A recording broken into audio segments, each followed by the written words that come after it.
नमस्कार, मैं प्रवीण गौतम। दोस्तों, वीडियो में इस बात का विश्लेषण करेंगे कि क्या गृह मंत्री अमित शाह मानते हैं कि हरियाणा वालों को अंग्रेजी का ज्ञान नहीं है। अगर कोई अमेरिका में कुछ बोलता है तो हरियाणा वालों को बिल्कुल समझ नहीं आता। इसके अलावा इस बात का विश्लेषण भी करेंगे कि अग्निवीर योजना वाले युवाओं को पेंशन का जुगाड़ करने को लेकर अमित शाह कितना लंबा फेंक गए, जो दिखाता है कि हरियाणा के युवाओं को अमित शाह ने, बीजेपी ने मूर्ख समझ लिया है। अमित शाह ने जो दावा किया वो कितना प्रैक्टिकल है। इसके अलावा राहुल गांधी का मजाक उड़ाते हुए अमित शाह क्या कहते हैं, पूरी कहानी आपको बताते हैं। पहले बात करते हैं अग्निवीर योजना की। अमित शाह ने हरियाणा के युवाओं को झांसा देते हुए एक ऐसा वादा किया जो पहले कभी दिखाई नहीं दिया, कभी नजर में नहीं आया कि पीएम मोदी ने कोई ऐसा फैसला किया है। अमित शाह क्या कहते हैं, जरा सुनिए। हरियाणा वालों, मैं आज आपके बीच में वादा कर जाता हूं, हरियाणा का एक भी अग्निवीर पेंशन वाली नौकरी के बगैर नहीं रहेगा। ये भारतीय जनता पार्टी का वादा है। भारत सरकार और हरियाणा सरकार मिलकर जितने भी अग्निवीर आएंगे वो सभी को पक्की पेंशन वाली सरकारी नौकरी देने का नरेंद्र मोदी जी का निर्णय है। और भाइयों बहनों, ये राहुल बाबा, उनको कोई काम नहीं है, अफवाह फैलाने के बगैर कोई काम नहीं करते। तो अमित शाह दावा करते हैं कि राहुल गांधी अग्निवीरों पर अफवाह फैलाते हैं। मैं वादा करके जाता हूं, पीएम मोदी ने निर्णय लिया है। उन्होंने लास्ट में एक लाइन बोली हल्के आवाज में कि पीएम मोदी ने निर्णय लिया है कि हरियाणा के युवाओं को, अग्निवीर युवाओं के लिए पेंशन की नौकरी का जुगाड़ किया जाएगा। ऐसा निर्णय लिया गया है। अगर हरियाणा के युवाओं को, अग्निवीर युवाओं को पेंशन वाली सरकारी नौकरी दी जाएगी तो फिर आखिरकार बाकी राज्यों के युवाओं की क्या गलती है? क्या लिखित में कोई ऐसा निर्णय सरकार ने लिया है? क्या कैबिनेट ने इसको मंजूरी दी है? क्या सेना ने इसका ऐलान किया है? हकीकत यह है कि ऐसा कोई ऐलान नहीं हुआ है। अगर हरियाणा के युवाओं को हरियाणा सरकार नौकरी का प्रावधान देने जा रही है, अनिवार्य करने जा रही है, तो ऐसा भी कोई लिखित फैसला पिछले टर्म में सरकार ने नहीं लिया। अब वादा कर रहे हैं, आगे पूरा होगा या नहीं होगा इसकी क्या गारंटी है? और जब हर साल 25-30 हजार युवा, अग्निवीर युवा रिटायर होंगे तो क्या उन्हें सरकारी नौकरी दी जा सकती है? मैं सिर्फ हरियाणा की बात नहीं कर रहा, क्योंकि अगर हरियाणा में ऐसा प्रावधान बीजेपी करती है, पीएम मोदी करते हैं, तो फिर क्या ये बाकी राज्यों के साथ भेदभाव नहीं है? बाकी राज्यों के युवाओं की क्या गलती है? सिर्फ एक राज्य में क्या ऐसा करना संभव है पीएम मोदी के लिए? देश के बाकी अग्निवीर युवाओं को कैसे सरकारी नौकरी दी जाएगी? या फिर अमित शाह ये कहना चाहते हैं कि सिर्फ हरियाणा के अग्निवीर युवाओं को आगे सरकारी नौकरी दी जाएगी, पेंशन वाली नौकरी दी जाएगी, बाकी राज्यों को नहीं दी जाएगी? इस तरह की बचकाना बातें दिखाते हैं कि अमित शाह ने हरियाणा के युवाओं को मूर्ख समझ लिया है। क्या ऐसा करना पॉसिबल है? बाद में बोल देंगे कि वो तो जुमला था, कोशिश कर रहे हैं, आगे देने की कोशिश करेंगे। लेकिन अमित शाह ने यहां पर यह बात बोली है कि एक एक युवा को सरकारी नौकरी दी जाएगी। पेंशन वाली नौकरी का मतलब सरकारी नौकरी ही होता है। दोस्तों, क्या ऐसा पॉसिबल है? देश के गृह मंत्री इस तरह की हवाई बातें करते हैं। इस तरह की बातें शोभा नहीं देती और यह दिखाता है कि हरियाणा की जनता को मूर्ख मान लिया गया है। माना सामने बैठी पब्लिक आपकी बातों पर तालियां बजाती है क्योंकि वो आपके समर्थक है। लेकिन 21वीं सदी में क्या इस तरह मूर्ख बनाने की राजनीति होनी चाहिए कि जो बात हो नहीं सकती उसका भी वादा करके चले जाओ, उसके बाद कहो कि वो तो जुमला था। इसके आगे अमित शाह ने ऐसी बात बोली कि मानो अमेरिका में राहुल गांधी अंग्रेजी में कुछ बोलते हैं तो हरियाणा वालों को समझ नहीं आता।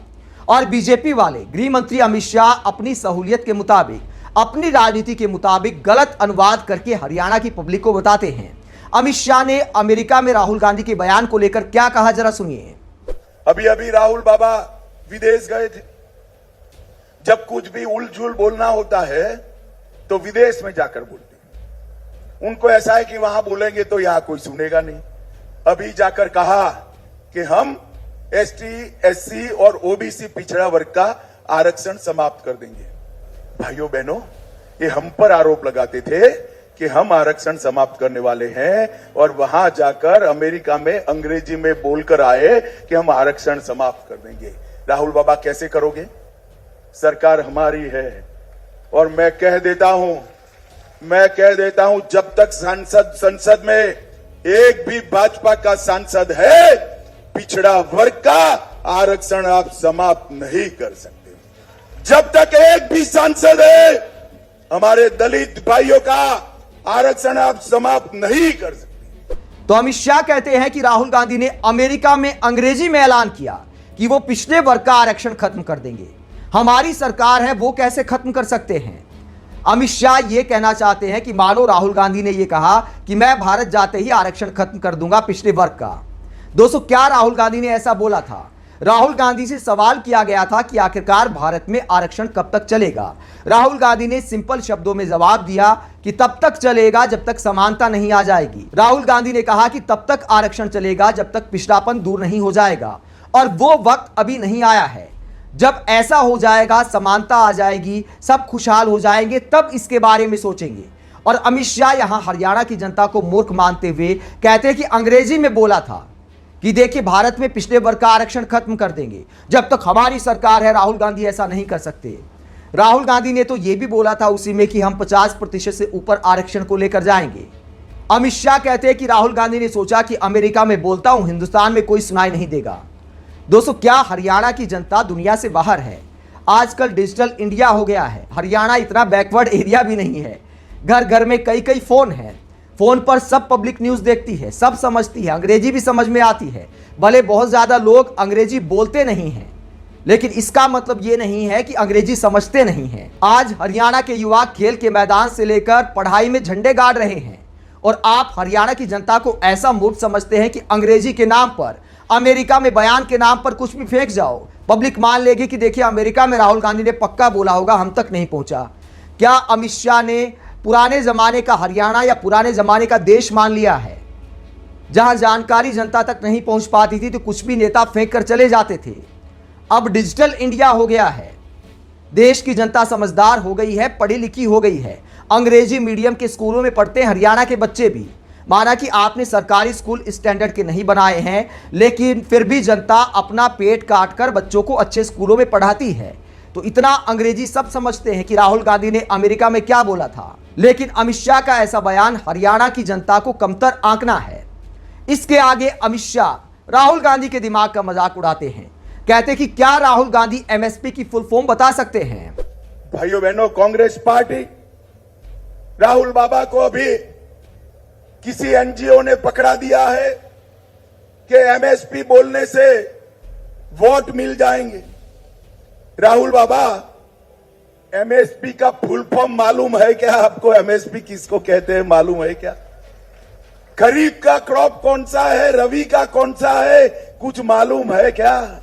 कम से कम गृह मंत्री अमित शाह को इस तरह राहुल गांधी के सामान्य ज्ञान का मजाक नहीं उड़ाना चाहिए, जिनकी खुद की गिनती का कई बार मजाक बन चुका है। एक झलक आप देखिए। भारतीय जनता पार्टी के 86 लाख कार्यकर्ता अलग अलग स्थान पर एक्टिवली काम कर रहे। 86 लाख कार्यकर्ता, 46 लाख। मैं मोदी जी के साथ 2003 से काम कर रहा हूं। वैसे तो 2080 से काम कर रहा हूं। 2080 से काम कर रहा हूं। 12वीं पास कर जो भी इंटर में एडमिशन लेगा, ये क्या बोले, मैं समझा नहीं। 12वीं पास कर जो भी इंटर में एडमिशन लेगा। वैसे अमित शाह को पता होना चाहिए कि राहुल गांधी कैम्ब्रिज यूनिवर्सिटी से पढ़े हैं। दुनिया के बेहतरीन शिक्षण संस्थानों से उन्होंने शिक्षा ली है। पढ़े लिखे नेता हैं, अंग्रेजी भी अच्छी बोलते हैं, हिंदी भी अच्छी बोलते हैं। तो ऐसे विपक्षी नेताओं का मजाक नहीं उड़ाना चाहिए। ये मस्खरी के नाम पर आखिरकार कब तक वोट मांगेंगे बीजेपी वाले? कायदे से 10 साल का अपना काम बताना चाहिए और ऐसी बातें करनी चाहिए जो व्यवहारिक हो। ऐसा नहीं कि जनता को मूर्ख बनाकर निकल जाओ। दोस्तों, गंभीर बात यह है कि जब देश के गृह मंत्री ही फेक न्यूज फैलाएंगे कि राहुल गांधी ने आरक्षण पर यह बोला था, जबकि राहुल गांधी ने ऐसा कुछ नहीं बोला था। जो बोला था हमने आपको वीडियो में दिखा दिया। तो जब गृह मंत्री ही फेक न्यूज फैलाएंगे तो आखिरकार देश में फेक न्यूज फैलाने वालों के खिलाफ कार्रवाई कैसे होगी? बड़ी बड़ी बातें फेक न्यूज को लेकर की जाती हैं और यहां पर नेता रैलियों में कुछ भी फेंक कर चले जाते हैं। आप अमित शाह के अग्निवीरों को पेंशन वाली नौकरी देने के ऐलान और राहुल गांधी पर तरह तरह के झूठ बोलने को लेकर क्या सोचते हैं? कमेंट बॉक्स में अपनी राय जरूर दें। अगर आप हमारी पत्रकारिता को पसंद करते हैं तो थैंक्स के ऑप्शन का भी इस्तेमाल कर सकते हैं। इसके अलावा वीडियो को लाइक करें, चैनल को सब्सक्राइब करें। नमस्कार।